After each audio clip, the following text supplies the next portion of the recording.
Hebreus capítulo 12, nós leremos dos versos 12 a 17, onde a palavra do Senhor diz assim: Por isso, levantem as mãos cansadas e fortaleçam os joelhos vacilantes. Façam caminhos retos para os seus pés, para que o manco não se desvie, mas seja curado. Procurem viver em paz com todos e busquem a santificação, sem a qual ninguém verá o Senhor. Cuidem, para que ninguém fique afastado da graça de Deus, e que nenhuma raiz de amargura brotando cause perturbação, e por meio dela muitos sejam contaminados.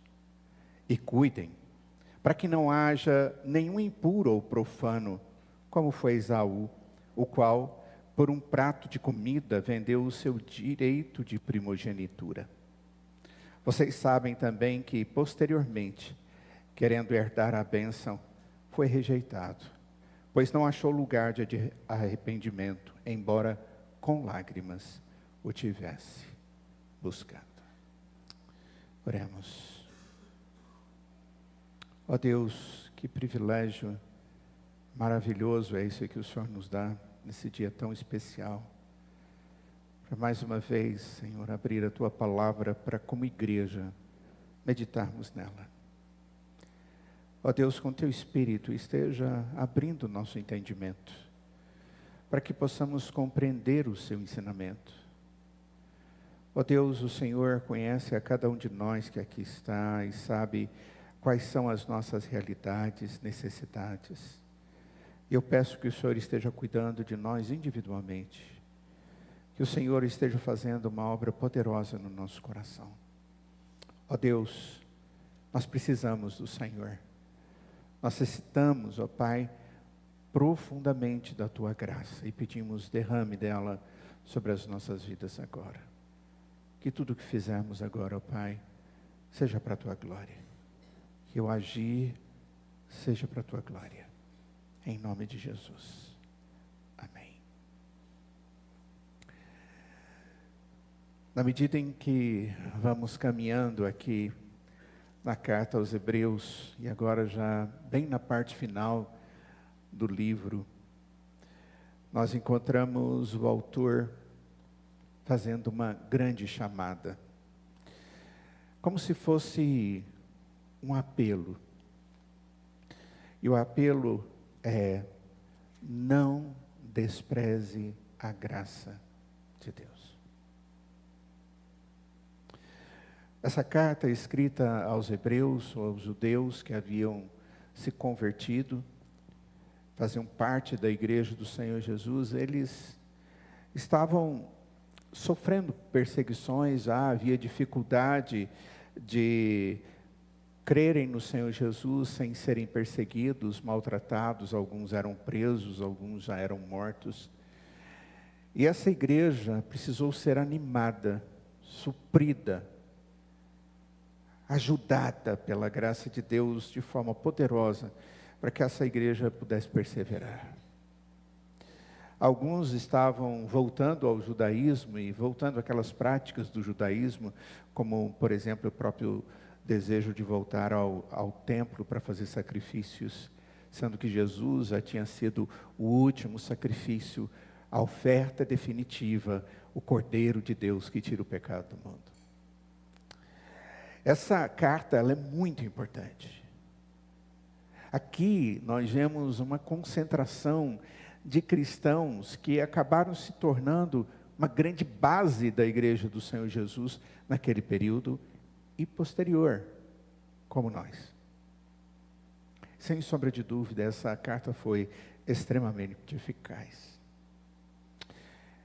E agora o autor de Hebreus, ele chega para aquelas pessoas e diz: vocês estão vendo a graça de Deus? Vocês estão vendo Jesus, o sacerdote, o sumo sacerdote? Vocês estão vendo o que Ele fez a nosso favor?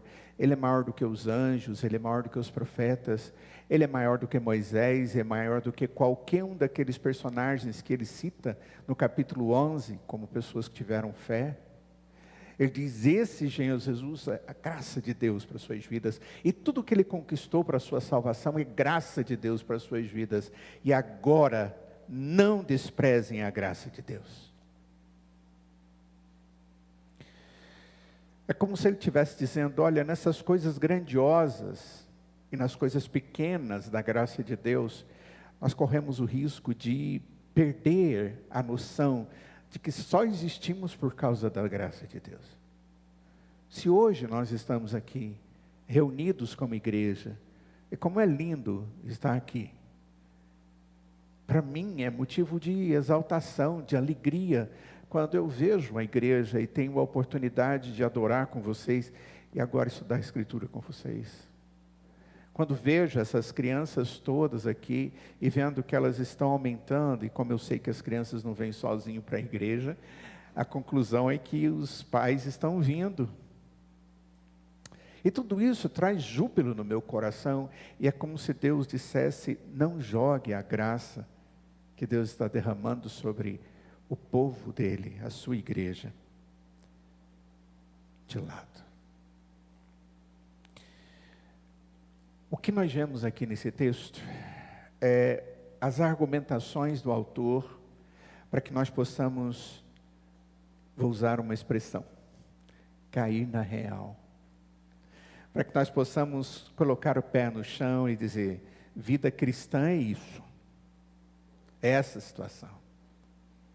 Hoje pela manhã, quando nós estudamos a parte final do Salmo de número 27, nós vimos que nós só podemos enfrentar lutas da nossa vida, que todos nós as temos, e podemos confiar, porque Deus é verdadeiro.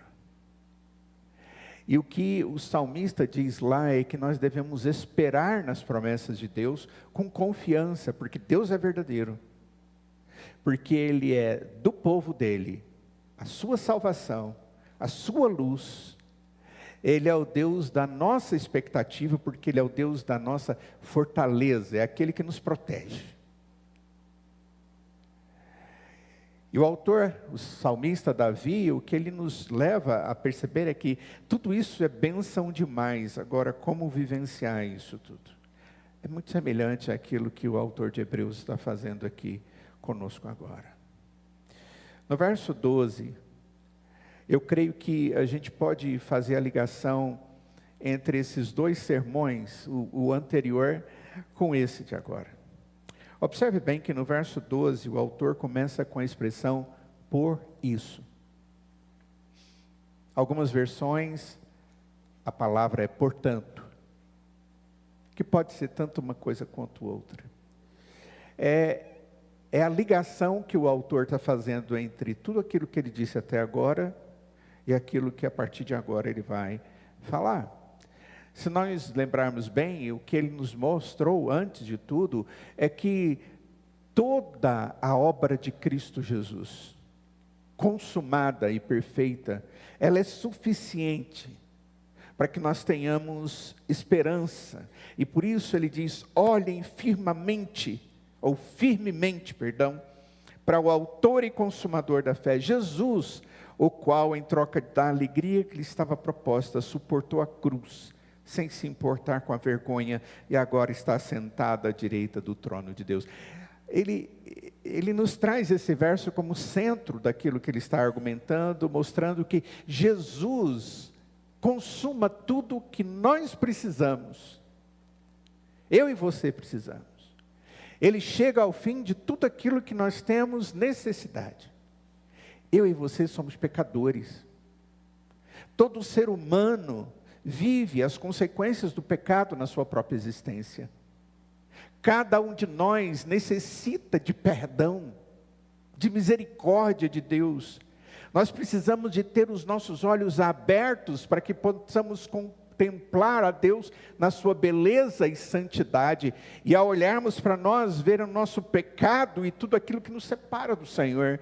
E quando olhamos para Cristo, o que nós vemos é que Ele nos ajunta com Deus de novo. Aquela parede de inimizade que existia pelo sangue da cruz, Jesus completa a obra, faz a obra, e agora eu convivo com o Senhor, eu vivo na presença dEle, porque Ele me dá fé e Ele sustenta a fé, porque Jesus, Ele é autor e consumador de tudo aquilo que se espera, se aguarda, se necessita, através da fé em Deus.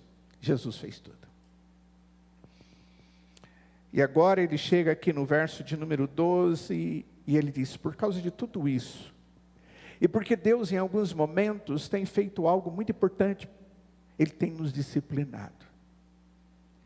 E essa é uma ideia que às vezes é difícil compreender, mas nós entendemos a semana passada quando vimos que a palavra aqui, disciplina, é aquela de correção mesmo. Mas o texto nos mostra claramente no verso de número 6, que a disciplina que Deus traz sobre nós, é porque Ele nos ama. O texto diz, o Senhor que nos salvou, nos deu fé, Ele nos santifica, Ele nos aperfeiçoa. E uma das coisas que Deus usa é a disciplina. E Ele faz isso porque Ele ama. Igual a um pai disciplina o seu filho, não para jogar sobre ele a sua raiva, para destruí-lo, para arrancar dele a alegria para sempre. Pelo contrário, é para que ele não possa perder a alegria verdadeira para sempre. É resgate. No verso de número 7, o autor de Hebreus diz que é para a disciplina que vocês perseveram, Deus os trata como filhos. O pai, quando trata o filho, e o filho é pecador, ele corrige o filho. Esse é o pai adequado, e não aquele que deixa os seus filhos de qualquer forma, ou vivendo de qualquer maneira. Agora, com base na verdade do pai amoroso que cuida de cada um de nós, o autor diz, portanto, se Deus governa soberanamente as adversidades, se a disciplina é amor paterno e não vingança de Deus sobre a nossa vida, não fuja de Deus quando Ele te disciplina, quando Ele te questiona. Não fuja da dor da disciplina, porque é ela que nos faz compreender que a justiça é verdadeira. E que essa dor que você está experimentando agora, ela não é nada, se você não se corrigir e for experimentar a dor eterna contra aquele que é impiedoso. Nós devemos nos unir a Deus naquilo que Ele está fazendo a nosso favor. Nós não podemos jogar fora ou desprezar a graça de Deus em toda a sua totalidade. Não despreze a graça que vem através da disciplina, por exemplo, é o que o autor traz agora. E agora, o que ele nos mostra aqui, na segunda parte, é que nós devemos nos erguer. Olha só o verso 12, o que ele diz. Por isso, levantem as mãos cansadas e fortaleçam os joelhos vacilantes. É como se alguém estivesse, depois da corrida, cansado, e ele está quase chegando, mas os seus joelhos estão cansados, e ele já não está dando conta mais de ir, e de repente, os seus braços abaixados, ele está numa postura de, eu deixei, eu não dou conta mais. Já sentiu isso alguma vez na sua vida? Eu estou cansado demais. Tem muita coisa que gera cansaço em nós. Às vezes é cansaço físico, às vezes é cansaço emocional, às vezes é cansaço espiritual, às vezes é cansaço causado única e exclusivamente por causa do pecado. E a gente não quer parar de pecar porque a gente não dá conta. Se não for a graça de Deus, mas a gente fica cansado daquilo, e a gente diz para a gente mesmo, Senhor, mas como é possível? Estou eu aqui de novo, fazendo aquilo que eu já disse, e pedi para o Senhor me perdoar. Muitas coisas nos cansam. A corrida da vida é como se fosse uma grande maratona, e que chega um ponto onde as suas pernas, elas dizem, para, e o seu corpo diz, continua, continua, continua, e depois de um tempo, você já não manda mais nas suas pernas, e elas continuam correndo, e você percebe que elas estão indo, e você já não tem nem domínio mais, simplesmente vai. O texto diz, olha, nesse momento, levanta os seus braços, se posicione, fortaleça os joelhos que estão vacilando, que estão trôpegos, que é a outra palavra que é usada aí, estão vacilantes, eles estão tremendo, eles não estão dando conta. Nós precisamos tanto fazer isso com a nossa vida, quanto com aqueles que estão ao nosso redor. E no verso 13 diz, façam caminhos retos para os seus pés. Não fique cambaleando daqui para lá, ou gerando veredas ou caminhos tortuosos, porque se já está difícil correr retinho, não fica gerando variações na sua caminhada da vida. Não fica um tempinho aqui com Deus, um tempinho ali sem Deus, um tempinho acolá sem Deus, e depois você diz, eu tenho que voltar para o Senhor. Você não vai dar conta. E aqueles que estão ao seu redor e dependem de vocês, eles também não vão dar conta. E diz, para que o manco não se desvie, para aquele que está manco e não está dando conta mais, se você corre direitinho, ele vai olhar para você e você vai dar alguma ajuda e ele vai ser curado. A figura desse corredor exausto, com mãos descaídas, com joelhos bambos, pronto para cair na pista, é, quem sabe, a realidade de muitos de nós, hoje mesmo. Na vida cristã, desde o verso 1 do capítulo 12, é descrita com essa corrida. O texto diz, corram com perseverança a carreira que vos está proposta. Agora o autor diz, em outras palavras, você ouviu, até agora, que a disciplina é amor. Deus disciplina quem ama. Você sabe que Deus está agindo por seu bem. Então levante-se e continua. Levante-se e continua. Porque as dificuldades, elas existem por causa de nós mesmos, das nossas limitações. Mas aquele que é poderoso diz para você, levante-se. Não despreze a graça que está diante do Senhor e que é suficiente para te conduzir. Não existe força em nós, mas existe força e poder em Deus. Levante-se, olhe para o autor e consumador da fé, lembre-se da obra dele, não se esqueça das promessas dele, não despreze a graça do Senhor com as suas desculpas. Fortaleça as suas mãos e os seus joelhos. A ideia aqui é de restabelecer. É como se a energia estivesse voltando. Literalmente, endireite, firme. Coloque de novo no lugar que é o correto. Está caindo pelas beiradas? Não, vamos lá. Igual alguém que está bem. Respira. Traz o ar que pode te sustentar e te trazer fôlego de novo. E esse ar se chama graça. A graça que já foi dada. E que nunca deixou de ser manifesta. Em alguns momentos nós estamos tão cansados e tão abatidos que nós nos esquecemos que existimos por causa da graça de Deus. E se temos esperança, é porque Deus é o Deus da graça.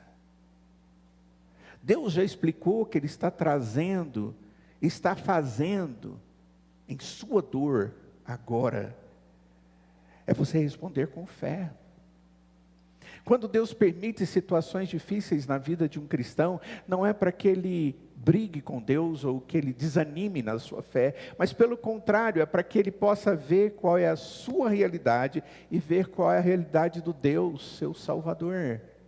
E ele possa responder com fé, dizendo, Pela tua graça, Senhor, eu continuo. Não é um chamado a ser forte na força da minha carne. O texto não está dizendo fortaleça na sua carne, mas o ser fortalecido pela verdade que você ouviu. E o que Deus disse até agora nesse texto é: Deus está no controle. E você e eu precisamos dizer durante a vida e as dificuldades que nós enfrentamos, que geram em nós tantas enfermidades. Enfermidades físicas, psicossomáticas, emocionais, relacionais. E nós vivemos num mundo em crise, porque as pessoas estão vivendo à parte de Deus. Mas o que o texto está dizendo é: seja fortalecido de novo no Senhor, porque o Pai está no controle. Nunca deixou você sozinho. Lembre-se disso. A disciplina de Deus sobre a nossa vida não é rejeição, é cuidado. Ele está me refinando, Ele está me aperfeiçoando, Ele está produzindo em mim a imagem de Cristo. Façam veredas, caminhos retos. Essa ideia de caminhos retos para os pés, ou veredas retas para os pés na outra versão, ele diz que existe um propósito, é para que o manco não se desvie, mas seja curado. E é interessante, a cura é daquilo que está gerando o fato da pessoa ser manca. Porque o texto está dizendo, para que o manco não se desvie, mas seja curado.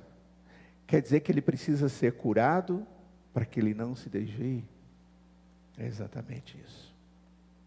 Aqui o foco não é só você, mas também aquela pessoa que corre ao seu lado. E aqui o autor, ele está fazendo aqueles crentes que estavam tendo os seus sofrimentos individualizados por causa da fé, está dizendo: olha, cuida da sua vida, lembra dos exemplos que Deus traz, alegre-se com o autor e consumador da sua fé, que já te deu a salvação, isso pode ficar tranquilo, ninguém vai te tirar isso. Mas agora olhe para o lado, porque tem pessoas como você, está vivendo situações difíceis. A vereda torta, o caminho torto pode fazer um manco cair ainda mais, como eu lhes disse agora mesmo. A vida cristã torta, murmurante, amarga, descrente, pode fazer tropeçar os outros. Como é terrível quando você encontra um cristão que, ao invés de ter a característica da paz, da alegria, da tranquilidade, de uma esperança verdadeira naquele que é o autor e consumador da sua fé, mas ele vive pelas beiradas, reclamando de tudo e de todos. Como é triste quando nós chegamos num grupo de irmãos e estamos ali conversando e nós começamos a murmurar das coisas.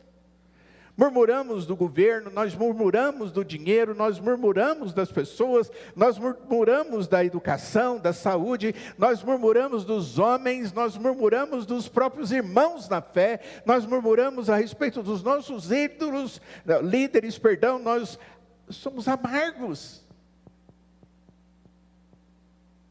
Quando isso acontece, nós desviamos, nós fazemos ainda sofrer mais àquele que já está sofrendo muito e que precisa de uma palavra que leve-o a contemplar Deus, a verdade e a graça e o motivo da alegria e da adoração. Deus, Jesus, a sua obra, a sua cruz. Nós não podemos cair no erro do mundo onde nós vivemos, onde as pessoas, elas gostam de falar da desgraça com maior ênfase do que o outro. Já viu? A gente vai falar a respeito da doença. Já foi numa reunião de terceira idade? Na reunião da terceira idade, eu digo, olha, eu tomo 5 medicamentos de manhã. O outro diz, Não é nada. Olha aqui minha caixinha. Vai se... Ou às vezes nem mexe, porque está tão cheia que não tem espaço para mexer. E aí outro eu falo, gente, mas estão querendo enaltecer a dificuldade de cada um? Ou às vezes a gente está conversando sobre o governo, ou situações de liderança no país, e aí um fala uma coisa terrível, o outro fala algo para piorar ainda mais aquilo que já era ruim. Ao invés de dizer, o que nós temos que fazer como igreja, diante daquilo que está acontecendo? E se esquece que a Escritura ensina. Não só orarmos, mas sermos ativos como crentes, no meio de uma nação que precisa de exemplos de vida cristã autêntica. Nós vivemos no meio de pessoas que são assim. A pessoa torta, murmurante, amarga, descrente, ela faz o outro ficar mais sem rumo ainda, e não tem caminho reto para seguir. O texto está dizendo a respeito das nossas relações como igreja. Como igreja, nós temos que cuidar uns dos outros. E vamos correr de forma reta, não vamos ficar tropeçando por aqui ou por ali, porque o mesmo que correu 33 quilômetros com você, está sentindo as mesmas dores. Se Deus está usando a disciplina, como foi dito anteriormente, para endireitar o seu coração, não insista em caminhos tortos. Pense, por que Deus está me disciplinando?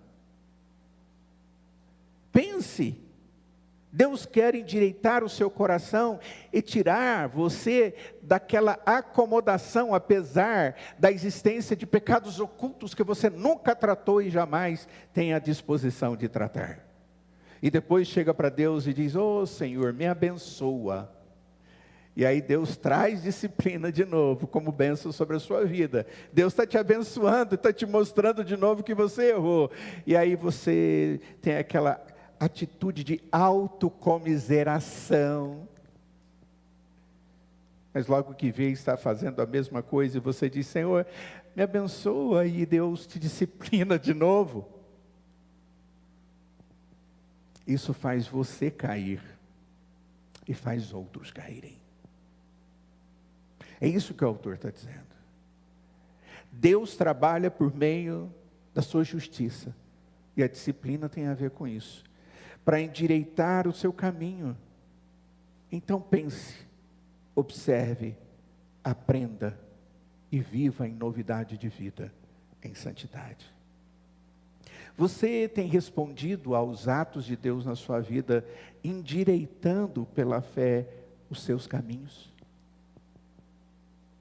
É essa a proposta do texto.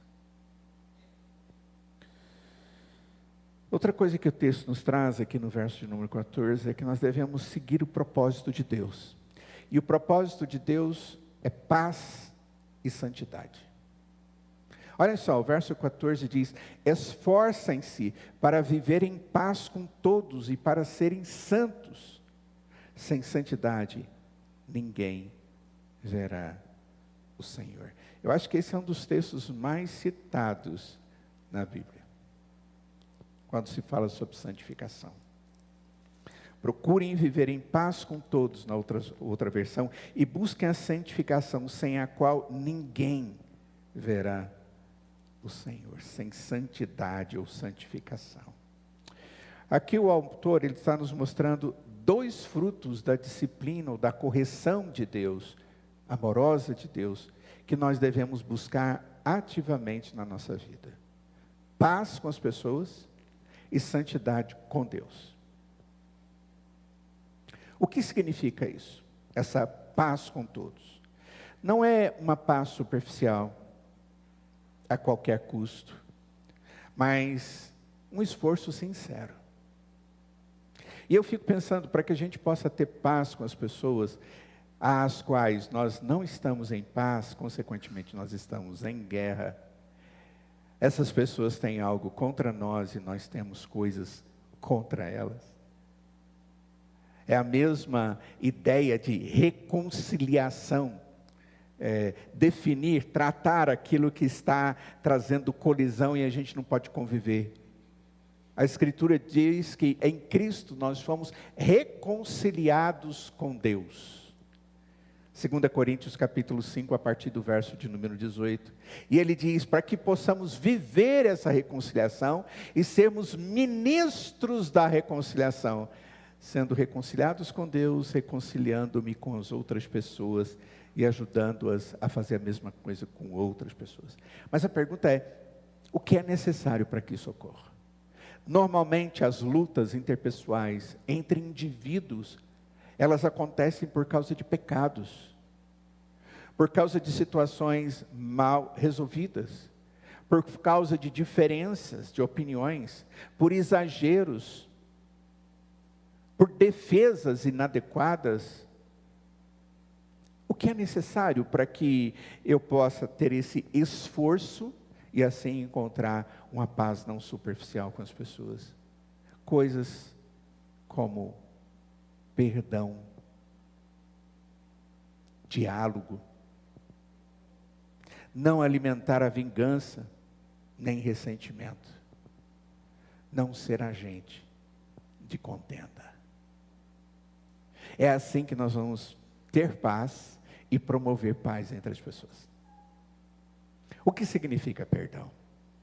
Perdoar alguém não é deixar de existir aquilo que realmente aconteceu entre as duas pessoas. Aquilo existiu. Eu não posso dizer, não existiu. Em momento algum Jesus foi e morreu na cruz porque nós não pecamos. Em momento algum Jesus diz, não, eles não pecaram não. Você talvez possa tentar se defender dizendo, mas eu estou certo, você que está errado. E o outro vai dizer, mas não é bem assim. Não importa. A verdade é que quando existe um erro e o problema trouxe cisão, separação, dor, há necessidade de perdão. Perdão é, apesar do problema existir, eu resolvo que você é maior e mais importante do que o sentimento que eu tenho no meu coração. Foi isso que Jesus fez comigo e com você. O meu pecado agrediu e agride a Deus. Entristece a Deus. A Escritura diz que Deus se entristece conosco e com o nosso pecado. Mas apesar de eu entristecer a Deus, apesar de eu ser quem sou, Ele me coloca como sendo mais precioso do que o sentimento de tristeza no seu coração. E Ele faz sobressair a sua misericórdia a nosso favor e nos perdoa. Caso contrário, nós não poderíamos hoje estar aqui na presença do Senhor. O Senhor Jesus disse que nós devemos perdoar como nós temos sido perdoados por Ele. Ai, Senhor, tenha misericórdia, isso é muito difícil, mas é exatamente isso. Para que exista paz no meu relacionamento com as pessoas, eu preciso ter a disposição de dialogar. E dialogar é deixar o outro falar. Mas você pode dizer, mas eu sou certo, eu sei que eu estou correto, ele vai tentar me dissuadir. Não importa, deixa essa pessoa mostrar o seu coração. Porque se você fizer isso, você vai mostrar o seu coração e o que você pensa. A primeira coisa que é destruída quando existem problemas entre pessoas e a ausência de paz, elas não se comunicam. E elas começam a comunicar-se com suposições. O fulano deve estar falando de mim. O fulano deve estar acabando com a minha imagem. Então, o que você faz quando encontra com outro? Você faz a mesma coisa. Essa coisa do mundo.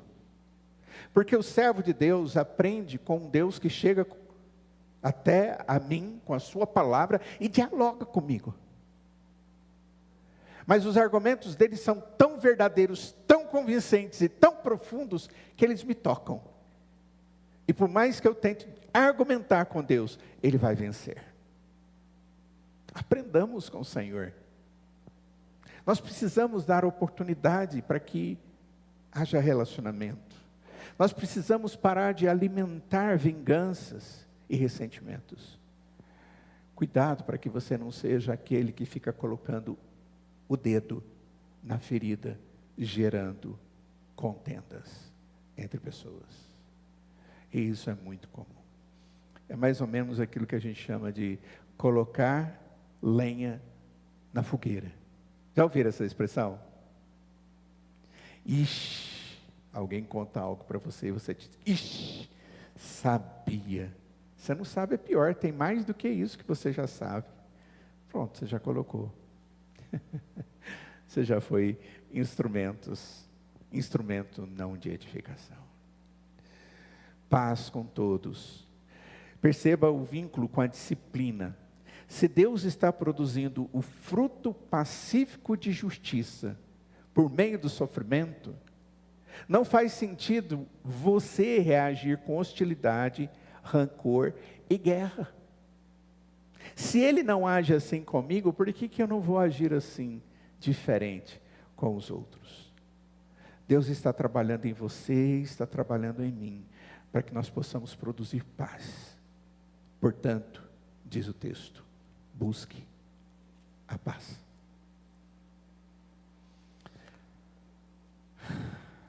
Mas o texto diz que temos que buscar a santidade, porque se não tiver santidade não tem salvação. Espera aí, pastor. Mas a salvação, a santidade, ela é fruto daquilo que Deus já me deu.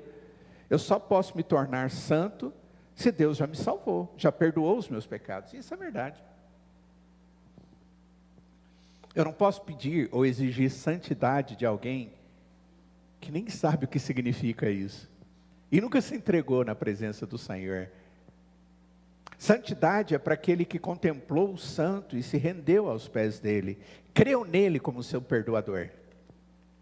E que agora diz, olha, eu fiz todas essas obras para que você seja conforme o Filho. Deus nos predestinou para sermos conforme a imagem do seu Filho. Ele está se referindo à santidade. Paulo diz isso em Romanos capítulo 8, a partir do verso 28. Por que então a santidade é tratada dessa forma? Porque, irmãos, quando nós vivemos como incrédulos, nós não podemos dizer para alguém que nós somos do Senhor Jesus.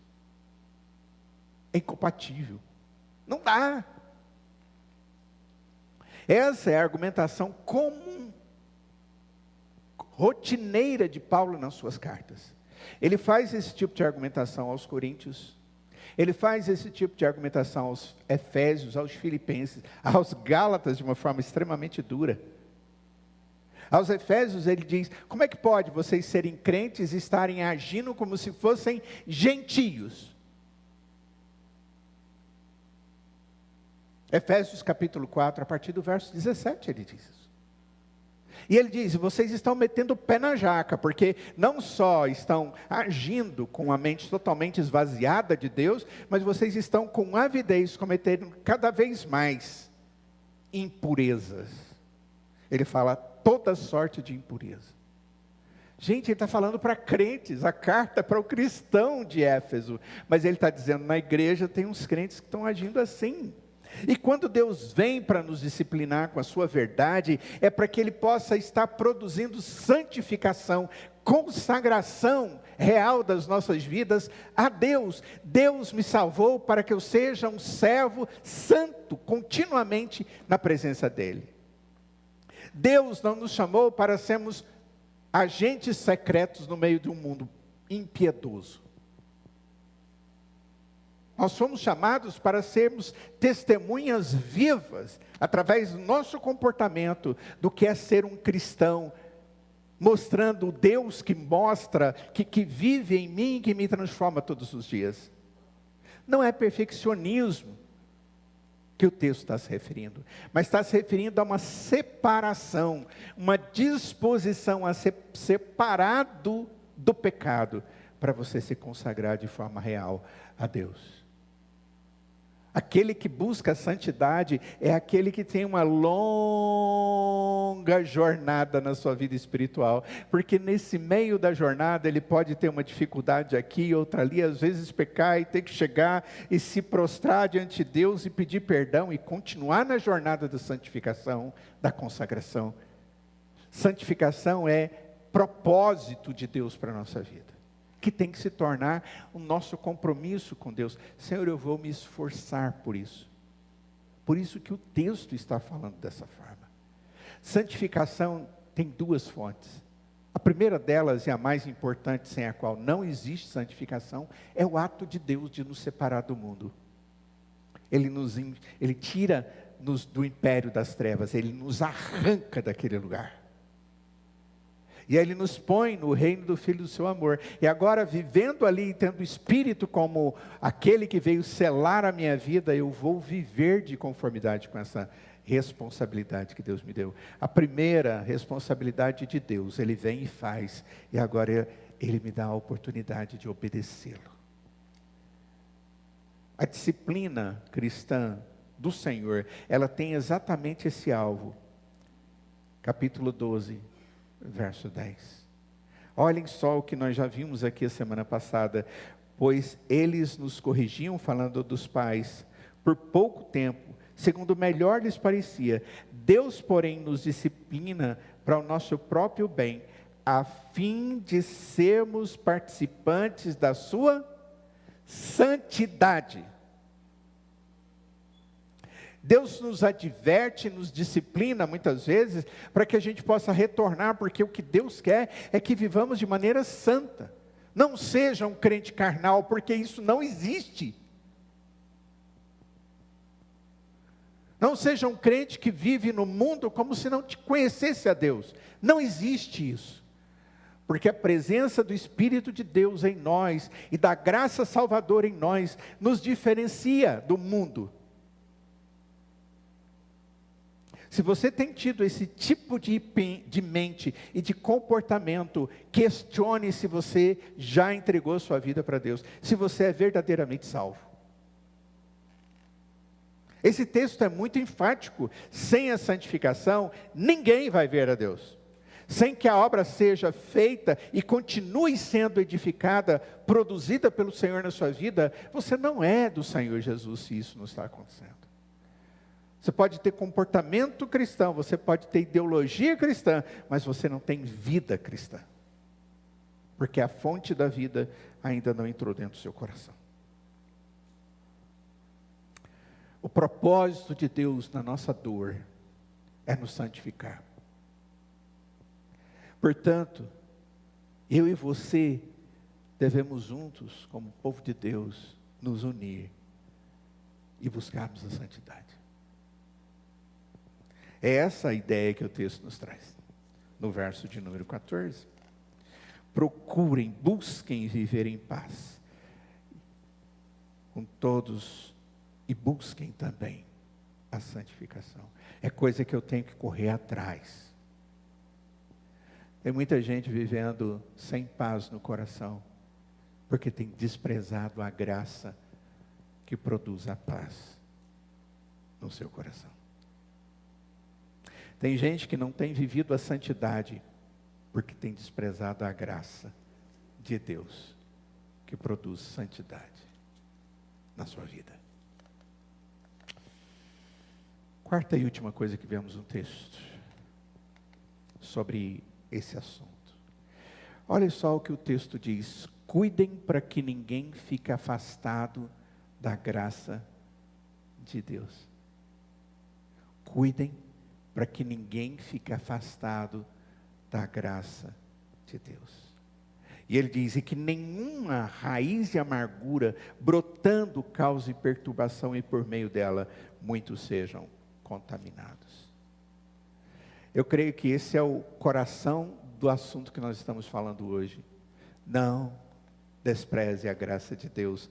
Cuide para que ninguém esteja afastado da graça de Deus.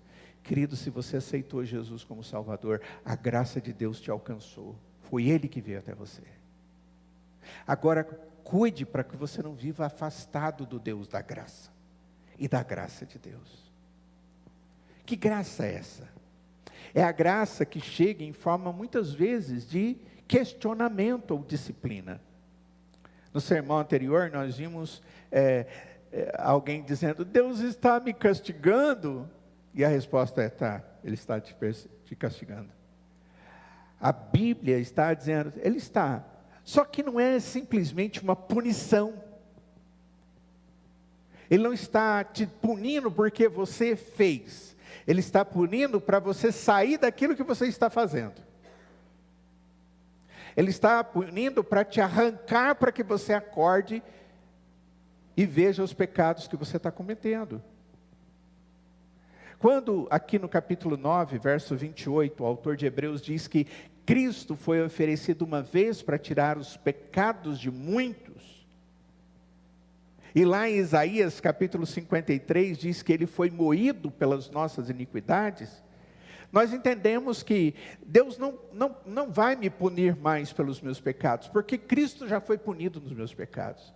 E se Ele agora estivesse me punindo pelos meus pecados, era punição 2 vezes.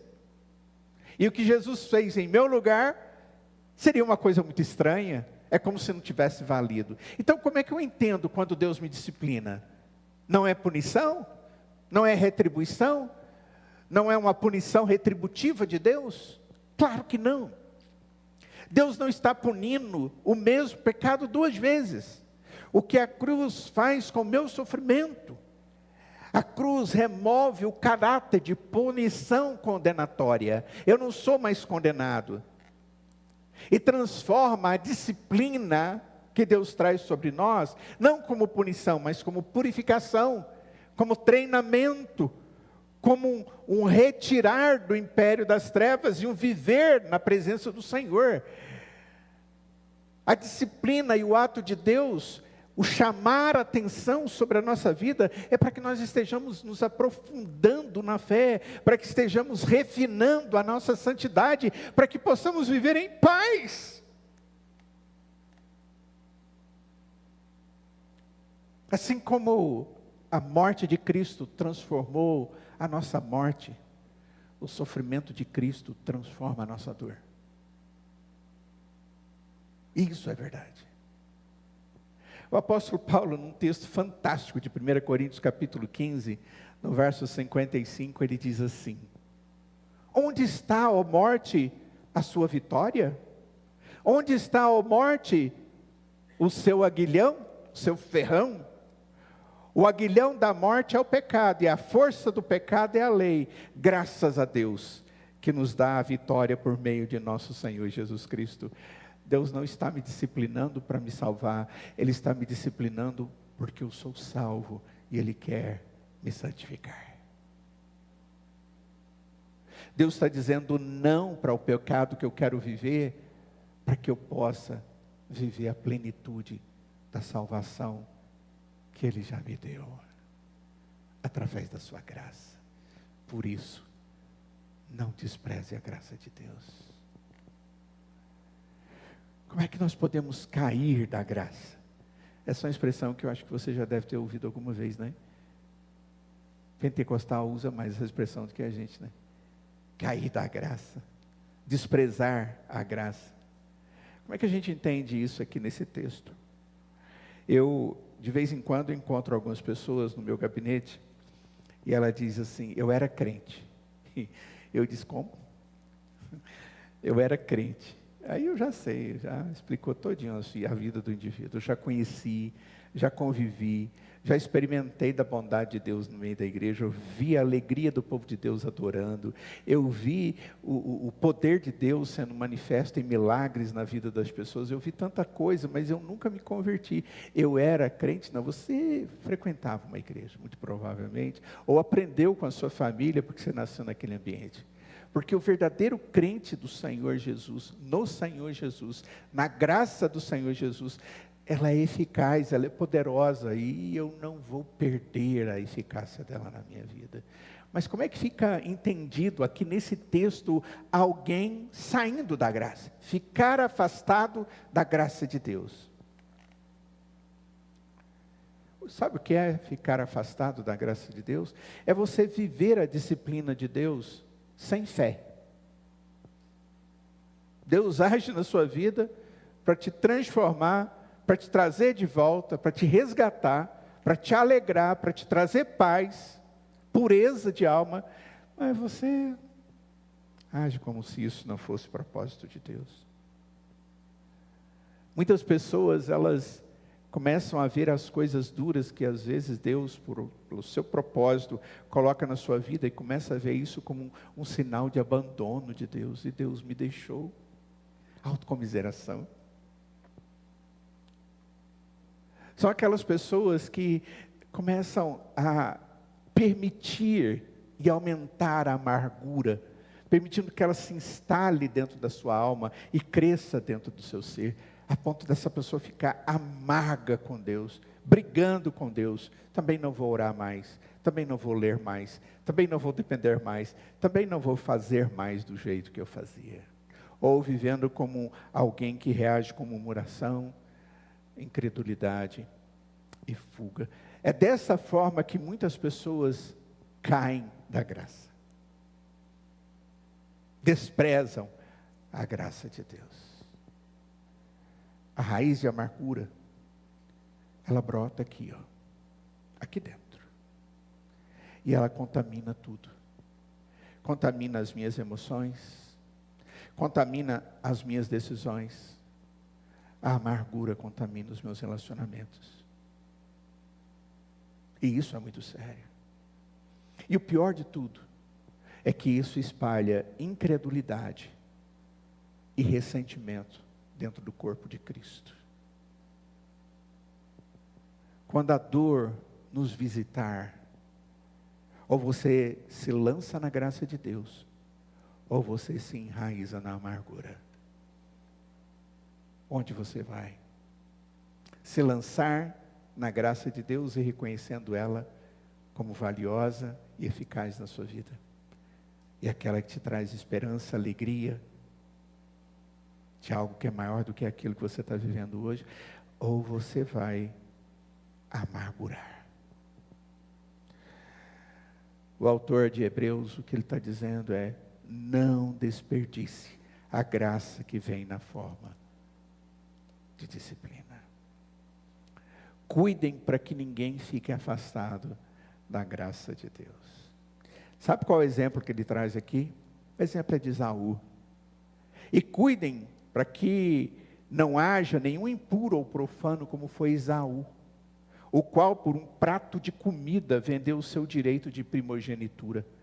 Gente, fantástico isso que é colocado aqui no texto.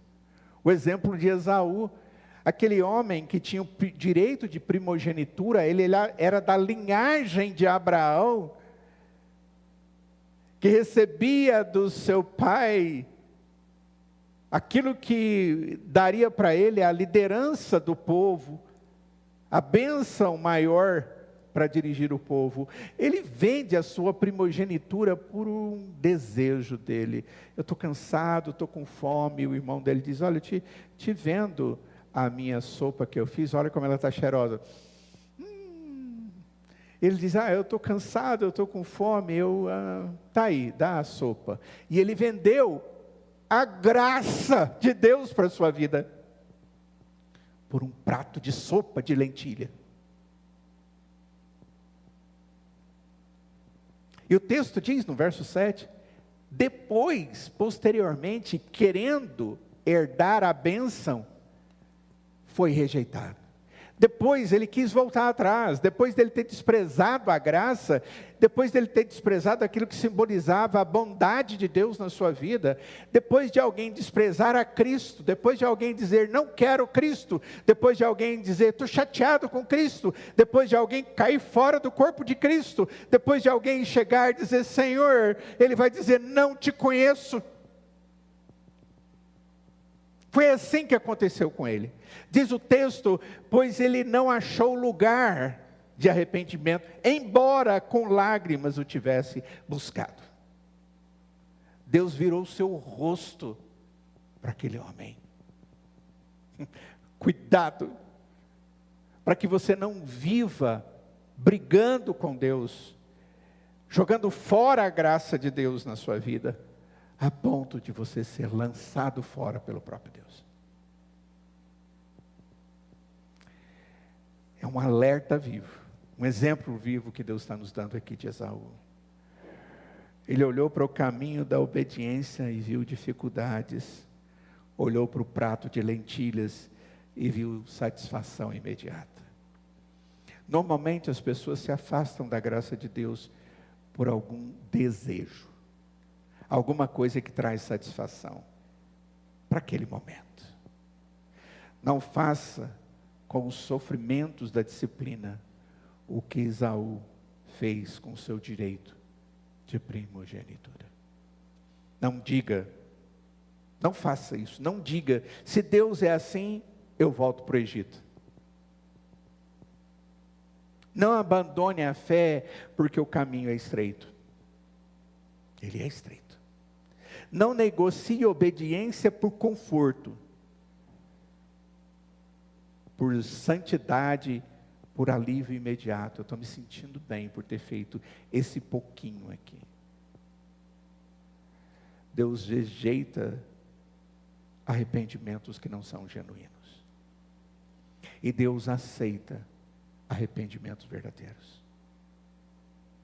Arrependei-vos e crede, para serem cancelados os vossos pecados. Atos dos Apóstolos, capítulo 2. Qual é a lógica do texto? A lógica do texto é: Deus agiu, então agora, portanto, haja você também. Olha só, rapidamente no texto, verso 12. Deus disciplina você por amor, portanto, fortaleça-se. Verso 12. Levante as mãos e firme os seus joelhos. Verso 13. Endireite o caminho, não escolha veredas tortas. Para de viver a vida cristã para cá e para lá. Verso 14. Busque paz e santidade. Ou seja, junte-se ao propósito de Deus para a sua vida. Seja santo para que você viva santidade, para que você viva paz. Verso 15. Não recuse a graça. Não permita que a raiz de amargura tome conta do seu coração e você brigue com Deus e se afaste dele. Versos 16 e 17. Não seja como Esaú. Não troque graça por prazer momentâneo. Como é que podemos ver isso tudo na nossa vida? Não desista da corrida cristã. Essa é a mais gloriosa corrida que você pode participar. É a mais proveitosa. Porque a coroa de vitória é a coroa da vida. Deus nos abençoa hoje e vai nos abençoar eternamente, se nós corremos a corrida com Deus, segundo as regras de Deus, para a glória do Senhor. Não abandone a pista, pare de pular para cá e para lá, e não troque a graça por um prato de conforto imediato. Em todo o seu sofrimento, seu Pai, Deus, está no controle e ama você. Não duvide disso. Ele não está no pronto-socorro tentando consertar o que o mundo fez. Para com isso. Ai, Deus está correndo atrás do mundo para consertar o mundo. Deus não está fazendo isso não. Deus faz o que Ele tem que fazer. Ele está em sua soberania, usando até o mal que o mundo faz para o meu bem e para a minha santidade. Deus converte o que parece mal em bom para a vida daqueles que Ele ama. Por isso, fortaleça as suas mãos, endireite as suas veredas, busque a paz e a santidade. E finalmente, não despreze a graça de Deus. Porque pode ser que Ele não lhe permita mais arrependimento. Vamos orar? Vamos nos colocar de pé. Ó Deus, essas palavras do autor de Hebreus, Pai, elas são tão admoestativas, mas traz para nós também uma esperança verdadeira. Chama-nos à responsabilidade daquilo que o Senhor já nos deu e continua nos dando em Cristo. Mas ao mesmo tempo nos dá uma motivação. É de que a obra continua sendo feita pelo Senhor. Porque o Senhor em momento algum não nos abandona. Ó Deus, livra-nos do pecado de vivermos à margem do Senhor e da Tua bondade. Ó Deus, não queremos ser encontrados como crentes nominais. Aqueles que se chamam de crentes ou cristãos, mas não têm a vida de piedade, segundo a graça abundante de Deus na sua vida. Ó Deus, perdoa-nos, continue a Tua obra em nós. E se há no nosso meio irmãos que compreenderam que estão vivendo de maneira inadequada a vida cristã, que estão desprezando a graça, ó Deus, permita que essas pessoas possam conscientemente voltarem-se para o Senhor, encontrar no Senhor, ó Pai, misericórdia e graça, nesse tempo oportuno. Tenha misericórdia da Tua igreja, Pai. Continue o Teu pastoreio sobre a vida de cada um de nós. Nós Te pedimos isso e desde já agradecemos em nome de Jesus. E imploramos que a graça do Senhor Jesus, que o amor de Deus o Pai, que a comunhão e consolação do Santo Espírito de Deus esteja sobre cada um de nós hoje e para todo sempre.